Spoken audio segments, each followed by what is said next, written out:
Greetings, Zimbabwe. Greetings, everybody, and welcome to Zimbabwe Daily. This is in studio with a show that we bring in different people doing different things on the social scene, artists, people who are contributing a little bit of something to make our society a better place. And today I'm excited because in studio I have one person that you've seen on Zimbabwe Daily platform running a program, a series for some time in 2021.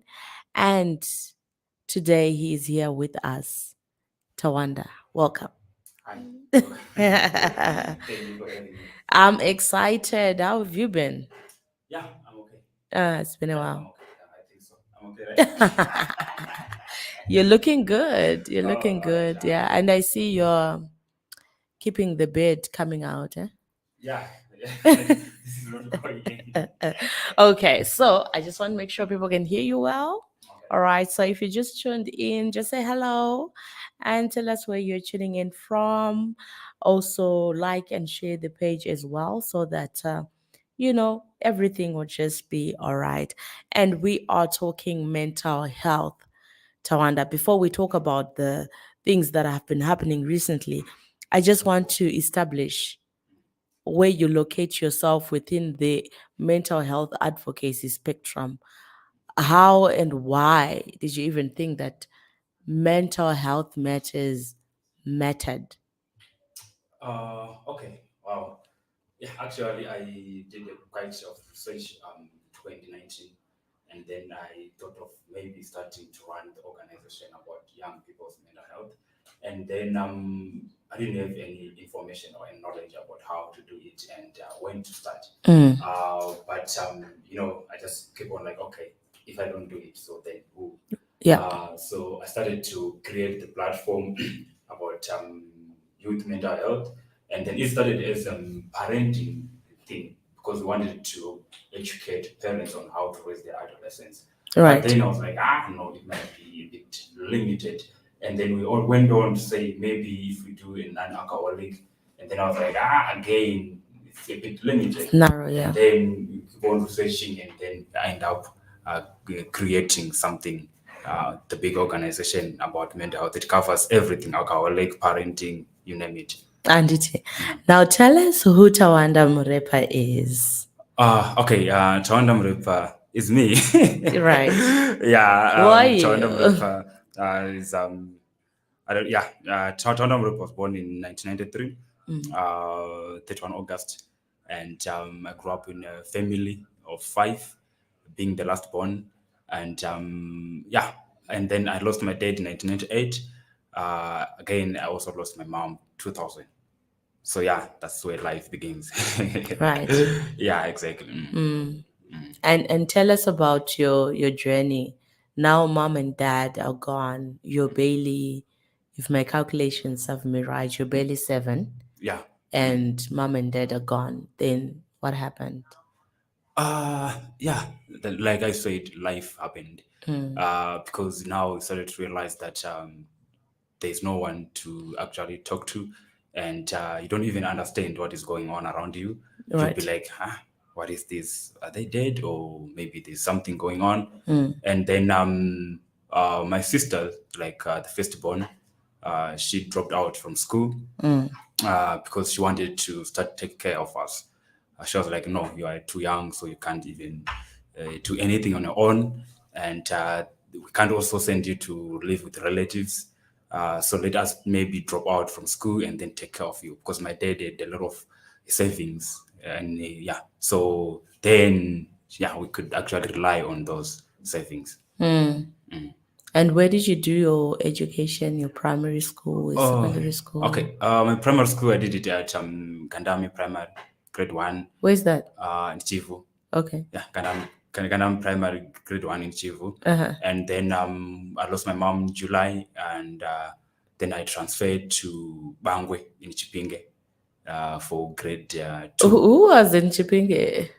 We live in, yeah, our family, like my Okay. family live in Chipinge. So when dad died, mom moved to Chifu. Yeah, Is that when dad died, mom moved to Chivu. She didn't take it that very well, and Okay. she kept hold on me for about a year because I was supposed to start my grade 1 when I was 6 years. Yeah. But she kept on holding on me like, no, you can't. So maybe, and then when I was 7 years, then I was like, I know, I think I should go to school because I was getting old. And then she was comfortable with that in Chifu. All right. And then when she passed on, and then we went back to Bangwe. Okay. With the rest of your siblings there. My two sisters were in Chipinge. They were in boarding school, and we were three in Kandami. Me and my brother and my other sister. Yeah, so we actually relocated to Bangwe.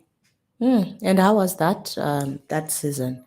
Like I said earlier on, you didn't understand what is going on, and you were just following the winds. Like, okay, so we are leaving this place to another place, and then, yeah, I didn't experience anything. I didn't feel anything, to be honest. But as I was growing, maybe I started to have some bit of emotional distress to say, or to start thinking about what really happened. Right. Even up to now, I can't even ask my siblings like what really happened. To mom and Yeah, to dad. mom and Yeah. dad. Yeah, Yeah. because I don't know how even to start those conversations. But yeah, it was okay for me, and also living with the siblings. It was like, yeah, it was funny, and there was no regulations or something like that. But unfortunately, it was short lived because the firstborn, like my sister, she dropped out of school, and then she didn't handle the situation very well, and then she was and she agamitisco. Okay. Yeah. Yeah. What's the age gap between you being the last born and the firstborn? The firstborn was born in 1982. Okay. Yeah, I see. and me, I was born in 1993.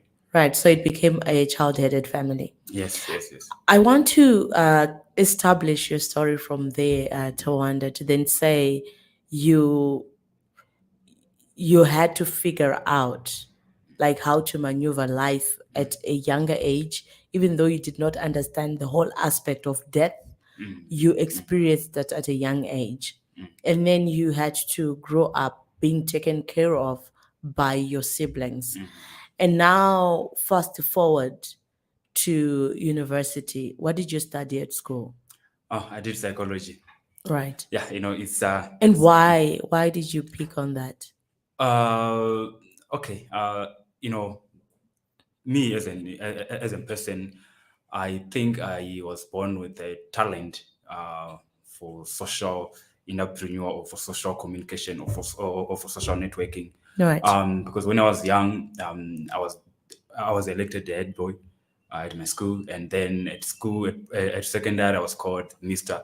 Even by the headmaster, he could also write Mister in my report, and I was like, oh, okay, so I'm the Mister, and then I'm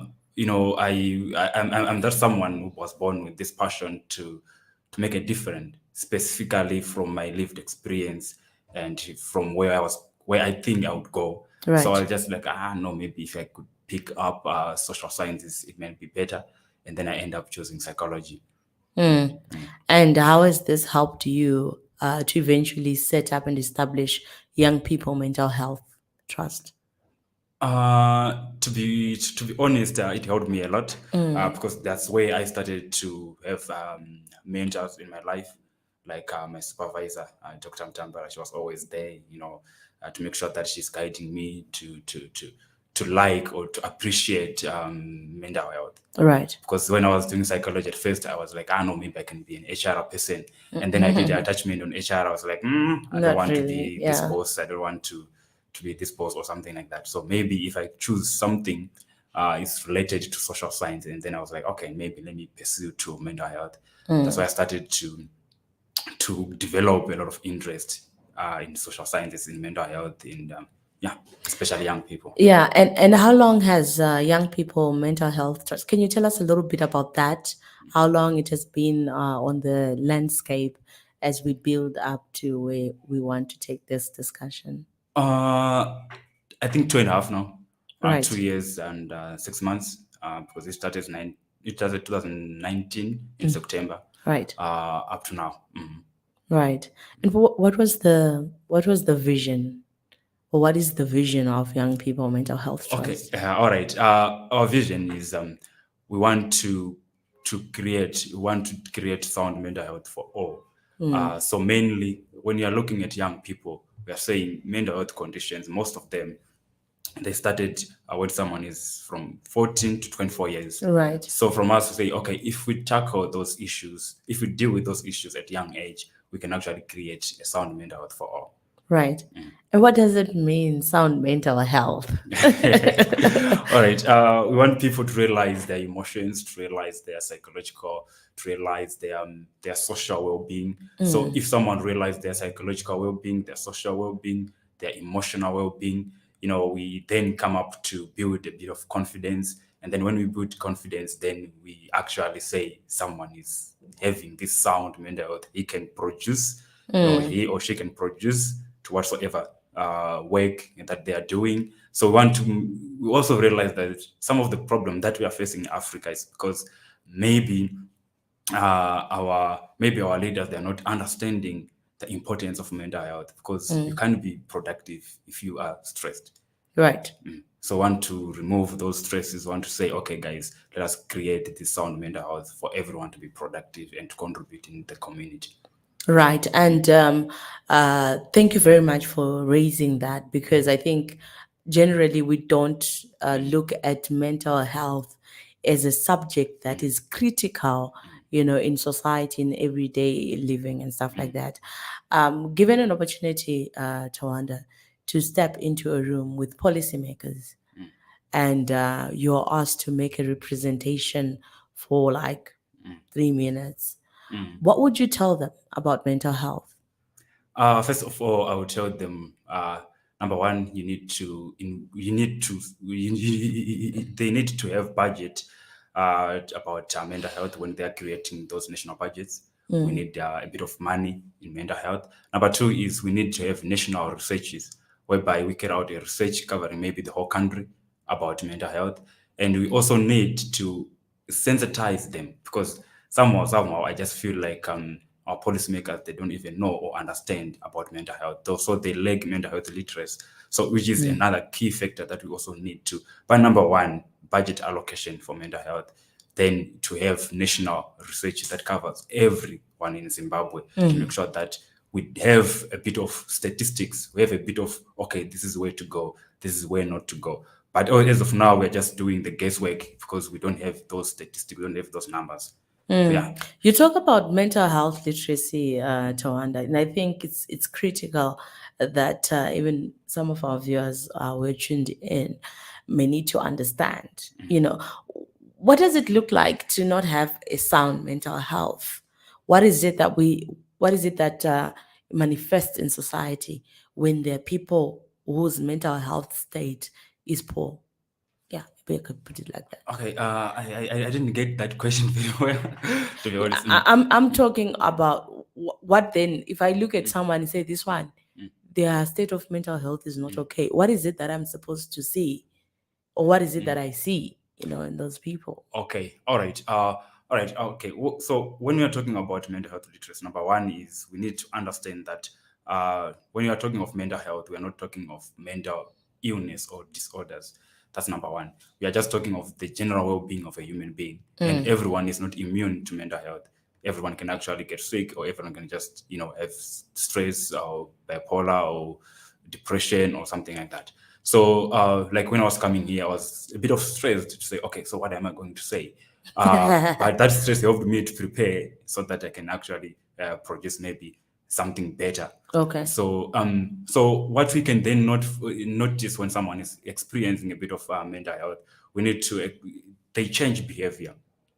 And like when someone used to talk a lot, then they will maybe start to shy away. And also when someone maybe likes to eat a lot, they'll start to have maybe few Eating meals or disorders. something, Yeah. eating disorders. And then when someone also can actually start to have problems at sleeping, or maybe they would want to sleep more.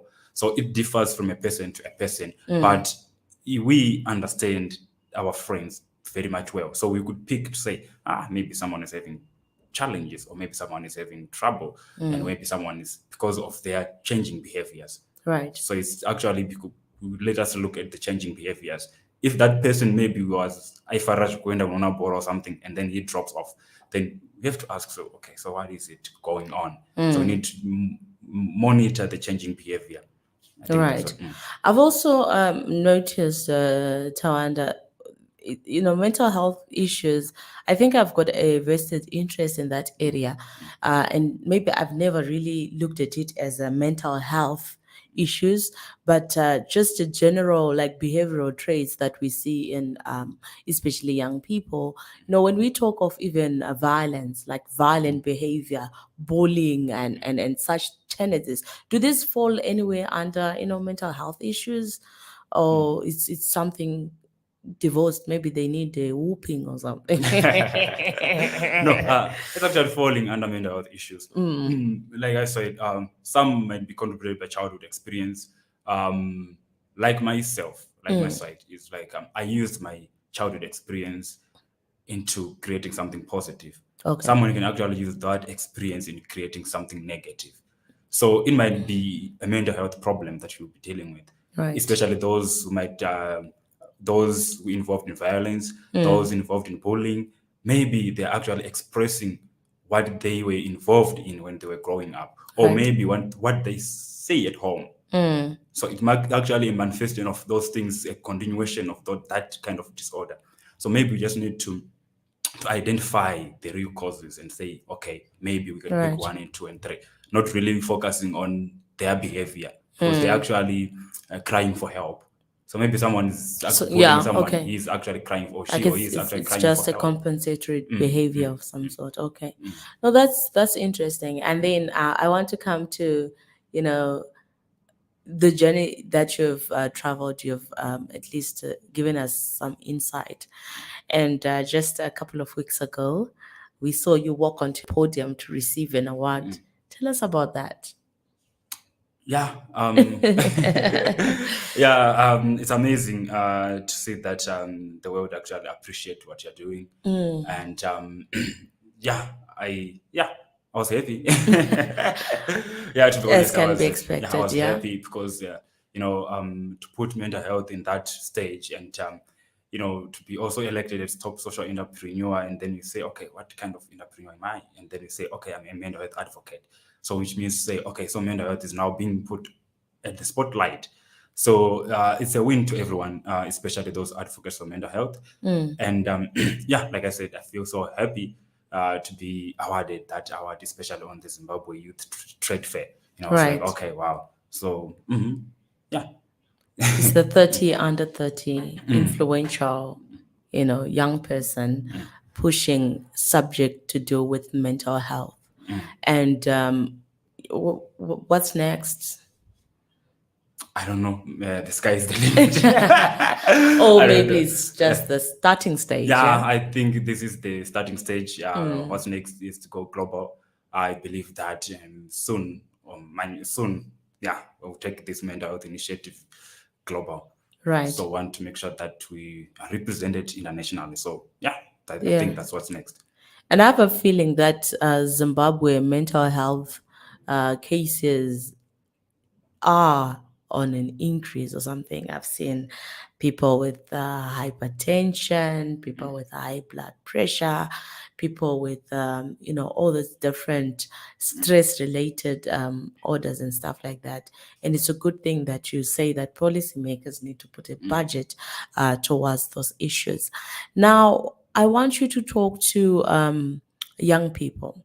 You see, young people have this tendency of hiding from, the older generations, partly because we are obviously different generations apart, and also because we are not, somehow at the same level.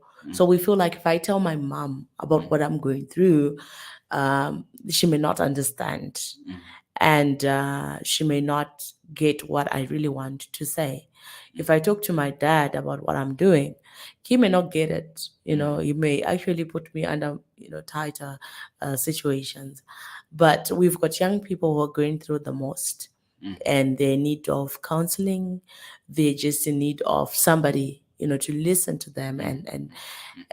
So how does anyone who would want to be part of the Young People Mental Health Trust, how do they get a hold of you? How do they become members? How do they participate in the programs that you're doing? Okay, okay, that's a very good question. To young people who are watching out there, um, yeah, like what you've highlighted, the issue of generational gap with the parents and something like that. As young people in the trust, we are open to everyone. We are open to you guys. You can actually join via our WhatsApp platform. You can reach out through our WhatsApp number, which I can share to you. Yes, please Yeah, go ahead. Our technical team will highlight it. okay, which is 078 32 32 788. 078 32 32 788. So basically, you Sorry, can you take that again? 078 32 32 788. Okay, I don't know how people put through numbers like that. It's 0783 No, it's easy. 232. And what's the last numbers? 788. 788. It's I'm not. easy. I'm old school, man. 0783 232 788. Yes, That's the number. that's Yes. the number. If you pick numbers that way, yeah, 078 32 30 what? 32, 32. Now you want to create some mental health issues for me. No, but all the same, yes, please go ahead. Yeah, so we actually have a lot of programs that are specifically for young people, and we also build confidence among young people. Like I said, we want to create a sound mental health for all, Yeah. and we also give young people platform to speak and to participate. So if you are a young person who want to join, you can actually join, and then we can. If you want to be a member again, you as well should highlight it. We want to be a member of the organization, Right. and then automatically we can actually put you on the program and then make sure that we make use of you.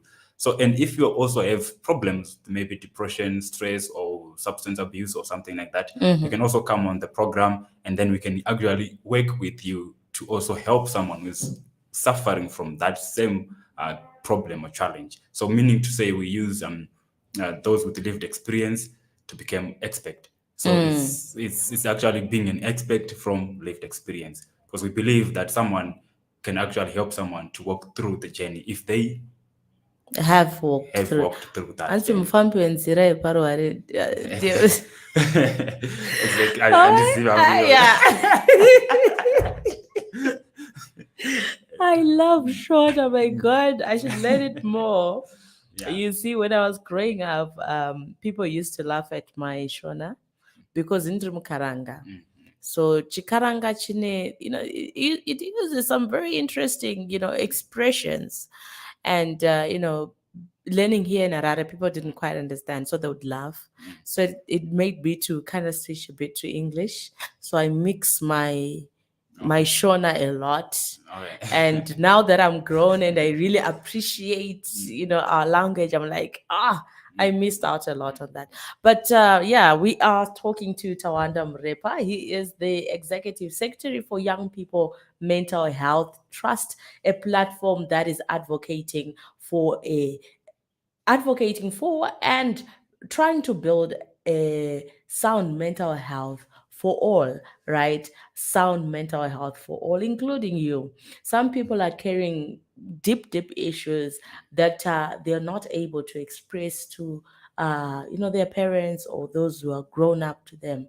This is a peer platform where you can share with other young people about your own experiences, and they'll help you to turn around your misfortunes into good use. Because at the end of the day, every single person that lives on this earth has gone through the worst and has gone through the most. The most important thing is, how do you use your lived experiences to impact the world? Tawanda, we want to wrap up this conversation, and I'm going to read some comments that have been coming through. So Stole Stojio Kai says, you are raising the flag of Bangwe High, young bro. So yeah. Oh, okay. There you go. Alright. Spot on. The need for national research and statistics on mental health issues cannot be undermined. Thank you so much, Ben Ray Rupondo, for coming through. And Atham Msha says, keep winning, keep serving. You're a star. Keep shining. Oh, thank you. Powerful encouragements there coming through. And Tawanda, to wrap up this conversation, maybe you can just talk to fellow young people out there Okay.